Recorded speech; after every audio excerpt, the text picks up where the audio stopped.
a dude jumped the wrong way, then you jump the right way. Let's just do that. But if a man's gonna put himself in the position of a girl, let me handle that girl. That's all I'm saying to you. I would never want you to sit there and argue with. I was just waiting on him to get up.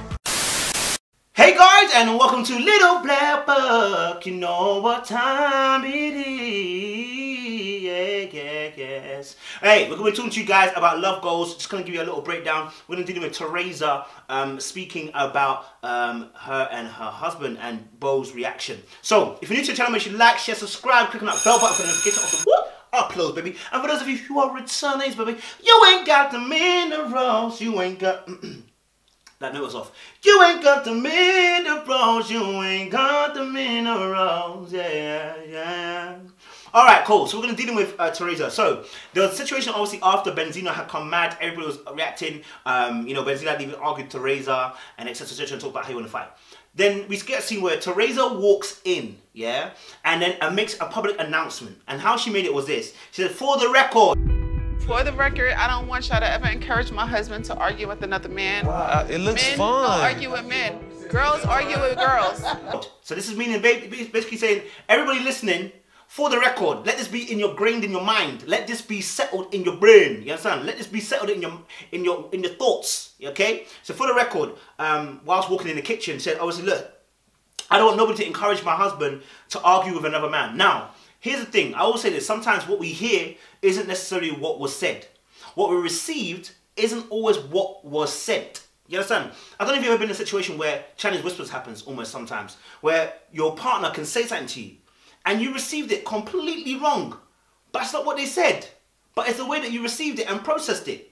And this is what's happening here, I believe, right? Because the fears of Theresa are starting to are beginning to impose itself here, right? So she says some things which are wild. And I do understand her sentiment, in fact, that she feels fear for the fact that Beau, you know, she said obviously that... I've seen my husband step up and do things in the past that I didn't agree with, and it was a little bit too much for me. It's not been pretty, you know what I mean? It's been physical, and it's been something that she's not agreed with. Now, I don't know what her level of agreement is. It could be a punch, it could be several punches, it could be beaten almost to the death. I don't know what the level she's talking about is, because everyone has different levels. But she obviously doesn't like it, you understand? And so I understand her sentiment originally that she doesn't want her husband to fight. But there's a problem with that, yeah? And here's it is, the mentality that comes with it. Yeah. She goes on to say, obviously, that men don't argue with men. Girls argue with girls. And if a dude is going to act like a girl, let me handle it. Now, here's my problem with that statement, all right? There's more than one statement that's a problem. And I think Spirit addressed it in another video. But my problem here is this. First of all, men don't argue with men. That means there's nowhere for me to verbalize how I feel towards you. I can only go to what Benzino said, which is that men, we can do this like men, which is fight. So in a sense, although you're saying you don't want to see your husband do the very thing, yeah, that you don't like, yeah, you're actually inciting it by saying that there's no room for emotions. There's no room for verbalizing here. No. You need to go into fisticuffs. Now I know later on, I believe she actually explains to saying that, you know, what she means is that men shouldn't really argue, because when they do argue, they go to a certain space. But we were left with just that hanger. We didn't get to see her explain it. So if that's how she told the group, because she told us in confidence to Sunday, but if this is how you explained it to the group, that men shouldn't argue with men, if somebody else hears that, what you're doing is saying, what you're actually saying is this, that, you know, men don't have nowhere to go to exercise their verbalizations. They have to fight it out, right? Which means that the very thing that you're trying to stop, you're actually circumventing and actually perpetuating in that cycle, which is not what we want. We don't want you to perpetuate that in a cycle just by your stereotypical statement that you've made because of your own fear. Do you see it? But if a man's gonna put himself in the position of a girl, let me handle that girl. That's all I'm saying to you. I would never want you to sit there and argue with. What she's saying here is that she felt Benzino was acting like a girl. This is a problem already. Is someone's a girl because they are over expressive with their emotions, or they feel they're not as strong as some people to handle criticism, or they're not as good to be able to communicate how they've been hurt by somebody. Those are things that girls do. In fact, that's now an insult to women. That's not saying that women have an incapacity to be able to communicate. Women have an incapacity to deal with pain. Women have an incapacity to deal with their emotions. They don't know how to process their emotions. Because that's what Benzino was doing. Unable to process his emotions, going straight into fights, arguing with everybody. Is that what women do? Is that what girls do? Is that what you're saying? That's what girls do? Because I don't believe I've seen that from girls. A real girl don't need to do that. A real woman doesn't need to do that. So, and again, so it's almost double. So you're cussing Benzino and also cussing yourself at the same time. To add to that point, imagine now Benzino hears that, you know, Theresa saying like, you know, like men don't argue. It's a, you know, if a guy's gonna be a girl, let me argue with him, right? So basically disrespecting him, basically disrespecting his manhood and his masculinity based on the fact that you don't respect him. Then to hear that, what do you think he's gonna do? Let's say his pride gets to him. Let's say his pride gets to him. And then he wants to show that now he is a man. You've perpetuated the cycle by the fact that your stereotypical statement has gone before you. So though you didn't want to see that, you didn't want to see your husband get into that, you've perpetuated the cycle. It's mad, right? So we have to be very careful what statements we make. Because a lot of it can show disrespect and actually perpetuate cycles that we don't want to perpetuate. You know? So that's very important. She was like, oh, she didn't obviously went on to say that she's only ever seen her husband be physical. And instead of risking my husband's livelihood and his freedom, I'd rather be what I need to be to stick up for myself. And even if I have to stick up for him, I'm willing to do that.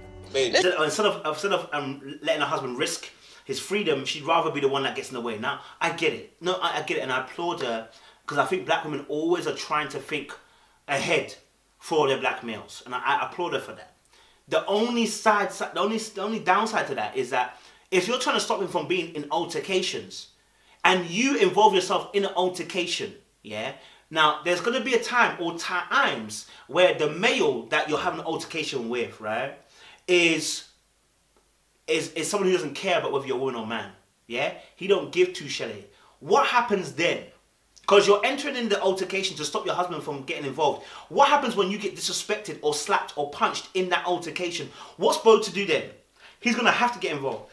So though you're throwing yourself in the line of fire, you actually could potentially become a part of the catalyst and part of a contributing factor to why Bo gets into the situation that you're now running from. Because you're now telling people we want to change our tickets. Change your tickets to where? This particular behavior is in him. It's not going nowhere. You can go to another town, another city. You know those people that like are bad kids that generally are bad inside. And when I say bad, they just solidified their badness in their heart. So like wherever they go, they're always bad. Like you can't. So the badness is not going nowhere. You have to deal with it. So and this is the perfect place to deal with it. You got a therapist there. You said that obviously Spirit. You know you can contact Spirit later on. This is another video. She can contact Spirit because he's professional or whatever. That's fine. So why not use her now? Why not address this issue with Bo right now with Spirit? Go into a one-on-one with Spirit and say, listen, look, these are my fears, this is what I'm feeling. Instead of running away, because you're going to run away and you're going to still meet that same problem.